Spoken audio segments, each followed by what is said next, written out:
Shop വരാം. കണ്ണാടി നോക്കിയായിരുന്നു ഇങ്ങനെ ഫ്രീക്കനാക്കിയപ്പോ. കണ്ണാടി നോക്കാതിരിക്കാൻ പറ്റത്തില്ലല്ലോ. ഈ ലൈൻ നോക്കട്ടെ, ലൈൻ ഇട്ടോ. വേണ്ട സാറേ, ആ ലൈൻ അല്ല ഞാൻ പറഞ്ഞത്.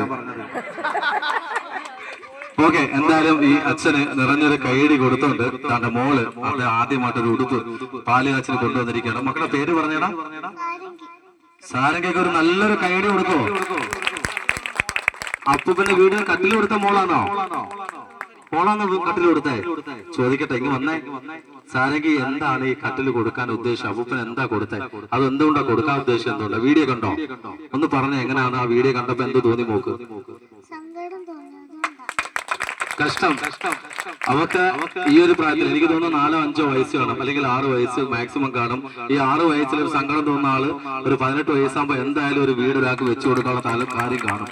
ഈ കട്ടിൽ കൊടുത്തപ്പം അപ്പൂപ്പൻ ഇഷ്ടപ്പെട്ടോ ചോദിച്ചോ? ചോദിച്ചേ.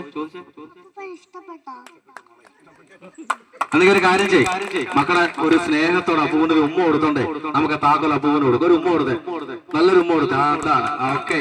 അപ്പൊ നമ്മളുടെ ഇനി എന്തോ അപ്പൊ നമ്മൾ പറഞ്ഞ മാതിരി ആദരവ് ഈ ഒരു വലിയ കലാകാരനൊന്ന് കൈമാറാം. അതിനുശേഷം താക്കൂര് അല്ലല്ല, അതിപ്പം തന്നെ കൊടുക്കാം. നമ്മുടെ ക്ഷണസ്വീകരി തിരുവനന്തപുരത്ത് ഓടി വന്നയാ. നല്ലൊരു കാര്യം കൊടുത്തേ.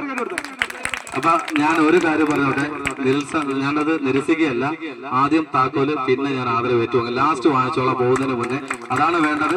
നമുക്ക് താക്കോല് അദ്ദേഹത്തിന് കൊടുക്കാം. അദ്ദേഹത്തിന്റെ ഈ ഒരു ആനന്ദ കണ്ണീര് സുജിത്തിന് ഒരു അനുഗ്രഹമാകട്ടെ. ഈ പറഞ്ഞ 52 പേര് കൂടെ നിൽക്കുന്ന 52 പേർക്കും ഒരു സന്തോഷമാകട്ടെ. അദ്ദേഹം കരയേണ്ട ആവശ്യമില്ല, കരയണ്ട. തീർച്ചയായിട്ടും ഒരു സുജിത്ത് വീട് മാത്രമല്ല, അദ്ദേഹത്തിന്റെ ഇനി അങ്ങോട്ടുള്ള യാത്രയ്ക്ക് ഒരു ലോട്ടറി ബിസിനസ് കൂടെ അദ്ദേഹത്തിന് തുടങ്ങി കൊടുത്തു എന്നുള്ളതാണ്. അപ്പൊ തീർച്ചയായിട്ടും